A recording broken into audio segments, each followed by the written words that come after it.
Was Jesus a real person? Historical records indicate that yes, Jesus was a real person.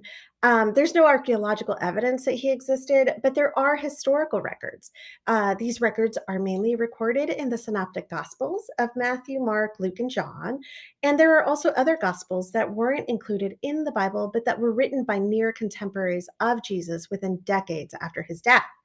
So, granted, these texts are considered Christian, so they're biased in what they report, but it's important to note that within a few decades of Jesus' lifetime, he was also mentioned by Jewish and Roman historians. One of these texts was written by a first century Jewish historian, Flavius Josephus, who was born a few years after Jesus died. And in his 20-volume history of Jewish people, he recounts an unlawful execution of someone who he identifies as James, the brother of Jesus, who is called Messiah. Now, this is significant because Josephus wasn't a Christian and he had no ulterior motive in making Jesus a historical being.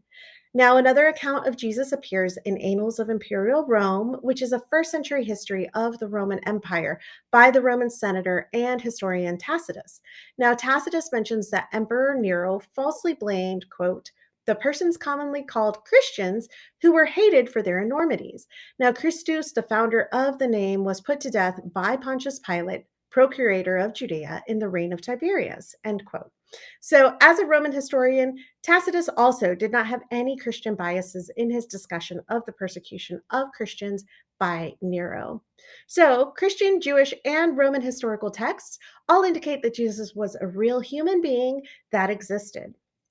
Now, if you're asking if Jesus was a real person and simultaneously divine, that's a question that I can answer on a different day.